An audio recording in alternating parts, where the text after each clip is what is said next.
नमस्कार, कसे आहात सगळे? मजेत ना? असायलाच हवं. आज मी दाखवत आहे मुगाची भाजी, हिरव्या मुगाची भाजी. अगदी सोपी. त्याला कांदा आणि काहीच घालायचं नाहीये. फक्त हिरवी मिरची आणि जिऱ्याची फोडणी घालायची आणि तूप हवं तर तूप घाला, तेल हवं तर तेल घाला.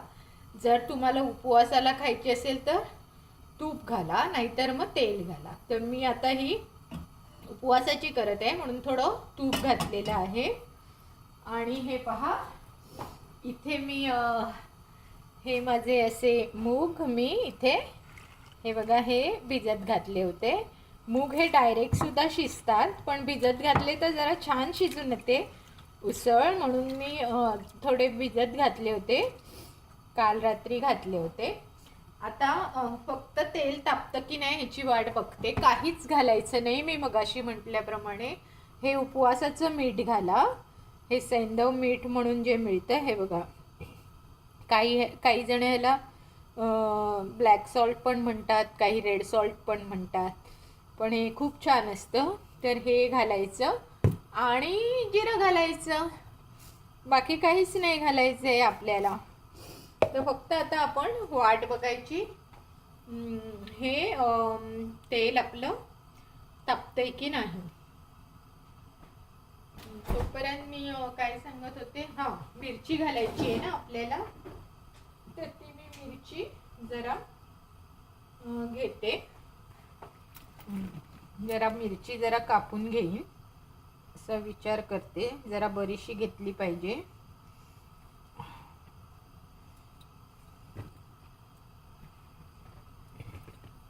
एकदम तिखट पण होता कामा नये म्हणून जरा छोटीच घेतली आहे, पण बारीक चिरते म्हणजे मग तिला आपण व्यवस्थित घालू शकतो. तेल तापेपर्यंत मी तुम्हाला इथे ती मग चिरलेली दाखवते.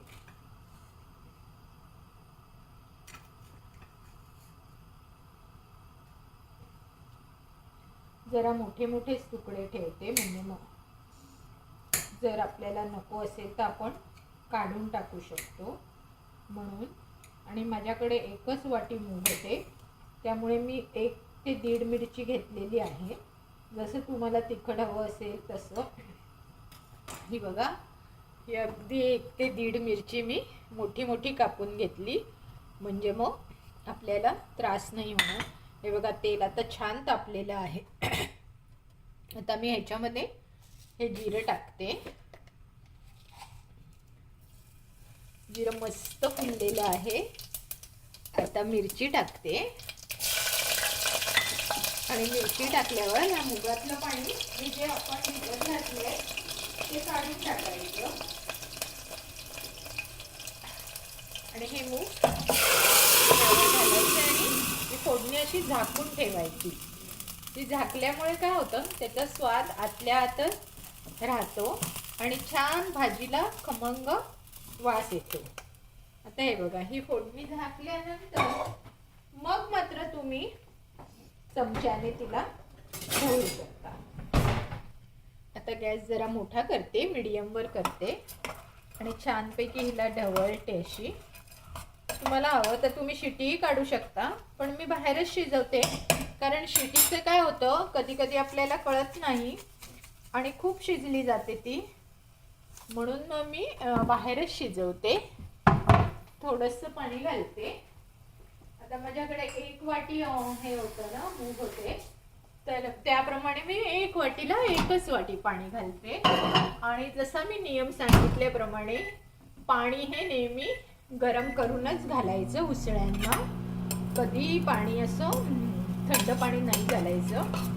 उसळी करताना नेहमी गरम पाणी घालायचं. खूप मस्त सुगंध आलेला आहे. मिरची आणि तूप, जिरं उपवासाचीच केली आहे. मीठ अगदी परफेक्ट आहे. जरा घातलं तरी चालेल. तिखट बरोबर आहे. तिखटला काही प्रॉब्लेम नाही आहे. तर फक्त हे पाणी उकळण्याची मी वाट बघते. पाणी उकळलं की ह्याच्यात टाकायचं आणि गॅस मिडियम ठेवून अगदी आरामात तुम्ही आपली कामं करायची. 30 मिनिटांनी येऊन बघायचं की भाजी बरोबर शिजली आहे की नाही. पण जर तुम्ही एकदम मोठा ठेवलात तर भाजी 2 मिनिटात शिजेल. म्हणून मीडियम गॅसवर ठेवायचं आणि पाणी टाकायचं. पूर्ण पाणी आटल्यावर मी दाखवते तुम्हाला. हे बघा, आता हे पाणी इथे आपलं तापलेलं आहे, तर हे मी काढून घेते. हे बघा, आणि हे गरम पाणी मी ह्याच्यात घालते. मस्त सुगंध पण सुटलाय आणि छान हे मूग आता आपले व्यवस्थित शिजले जातील. ते मी कुकरचंच झाकण ठेवत आहे, पण जरा असं ओपनच ठेवत आहे, कारण आपल्याला हे कुकरमध्ये नाही शिजवायचं आहे. हे आपण बाहेर शिजवते. तुम्ही टोपही घेऊ शकता. माझ्याकडे कुकर होता म्हणून मी तो घेतला. तुम्हाला हवं तर तुम्ही टोप घेऊ शकता, पॅन घेऊ शकता, काहीही घेऊ शकता. तर आता आपण हा गॅस थोडासा वाढवते, म्हणजे ते शिजायला जरा तरी आग लागली पाहिजे, नाही तर बिलबर की खिचडी होईल. ती गोष्ट तर सगळ्यांना माहितीच आहे. बिलबर कधी खिचडी बनवतोय आणि कधी मला घेऊन येतोय म्हणून राजा वाट पाहत होता. पण बिलबरची खिचडी काही केल्या पकेच ना. तसं आपलं व्हायला नको म्हणून जरा असं गॅस मोठा ठेवते आणि जरा तुम्हाला मी 10-15 मिनिटांनी दाखवते. हे बघा, आता मी तुम्हाला 10 मिनिटांनी दाखवत आहे. एकदम गॅस पण मीडियमवर ठेवलेला, जरा आता मोठा करत आहे. मस्त एकदम मूग शिजलेले आहे.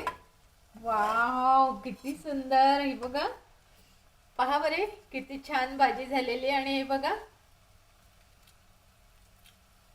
खाऊन छान लागते.